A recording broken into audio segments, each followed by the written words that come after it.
Our Region's Business is sponsored by PNC for the Achiever in You. Welcome to Our Region's Business with your host, Bill Flanagan. Today on Our Region's Business, from transportation funding to business investment, our region's made real progress in recent years.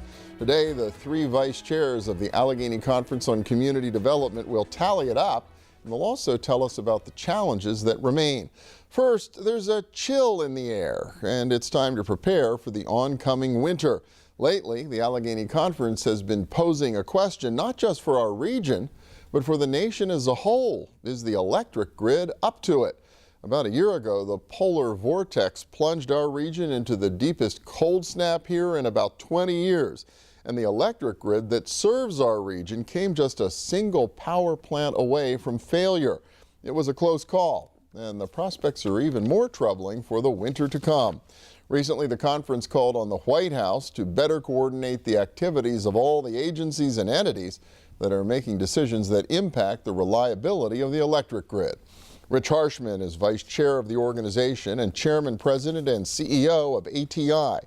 Ken Zapinski is senior vice president for energy and infrastructure with the conference, which co-produces this program. Welcome. Good to have you both here. Thank you. Thank you. Rich, big manufacturer, obviously a business leader here in our region. Why is this a big deal? Why should we all be paying attention to this issue of the reliability of the grid?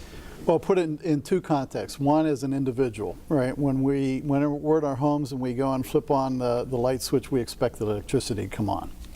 Second, as a manufacturer, when we're running our manufacturing operations 24/7, which we largely do, and we're melting and making our products, we can't afford a disruption, nor can our customers afford a disruption in the flow of electricity.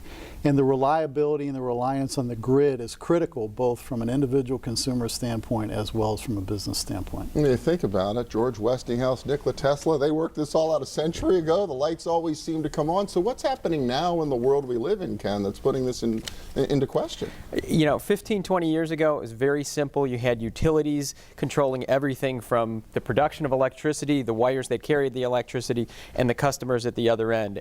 As we've deregulated parts of the industry, that sort of business model has fallen apart. So now you've got this immensely complex, immensely important network that all has to work together, but you don't have a single overarching control mechanism over it. So you've got technological changes, you've got regulatory changes, you've got market changes, all of which are buffeting it from different directions. And the systems, both the physical systems and the human infrastructure regulatory systems, just aren't up to the task right now. And implications for a company like yours, I mean, to be a major manufacturing, you really need to know the electricity is going to be there, right?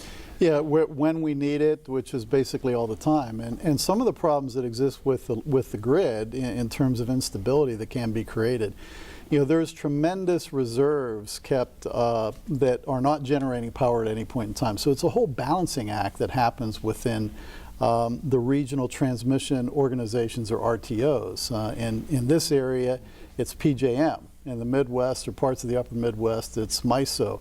And they're all really coordinating, to the extent possible with each other, those flow of electrons. And there's reserve mechanisms built in to ensure the reliability and the stability of the system, both from an individual standpoint as well as from a business standpoint. So not only can it affect negatively existing businesses such as ATI, but the reliability of that in a particular region can affect attracting new jobs and new businesses into the region from a stability standpoint, be it a manufacturer or a retail business or a restaurant, whatever. We all rely on electricity. Well, and I guess people have been using less electricity. We're all supposed to do that, right? And then you hear the stories of these coal-fired power plants being shut down because they're either getting old or environmental issues. There's a whole lot of dynamics at play right now. Absolutely. Rich talked about that you've got a lot of generation that's there really for emergencies, for peak purposes. Most of the time it sits idle. As things have changed, as the dynamic has changed, a lot of those plants, whether they're coal-fired plants or nuclear power plants, have reacted to the regulatory structure, have reacted to the market conditions, and they've shut down. So here in the PJM territory, back in January of this year, we came within about 900 megawatts of having demand outstrip supply. That's about the size of one good-sized power plant. So 1,400 power plants feeding into the system. If one more had gone offline unexpectedly, we would have had some problems. Wow, so we've got a minute left, Rich, but I wonder, so what needs to happen? It sounds like the conference believes there needs to be a more holistic approach to thinking about this, right? Yeah, it's really coordination. I mean, part of the biggest risk, in my view, is the federal government really doing targeted type of aspects in terms of energy policy as opposed to working with the users, the user community, the power companies themselves who are generating,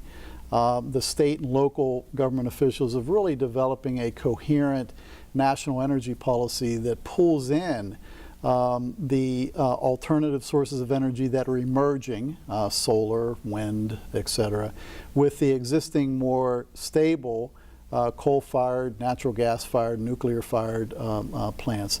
But it can't be done in terms of, in my opinion, in terms of a one-off. It really has to be thought of as a complete complex system with decisions made that are coherent, well thought out, and strategic.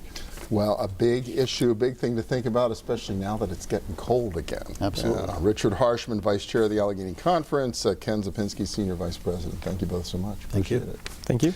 Next up, what the Allegheny Conference has been up to for the past 70 years. Well, primarily the last 3. Stay with us.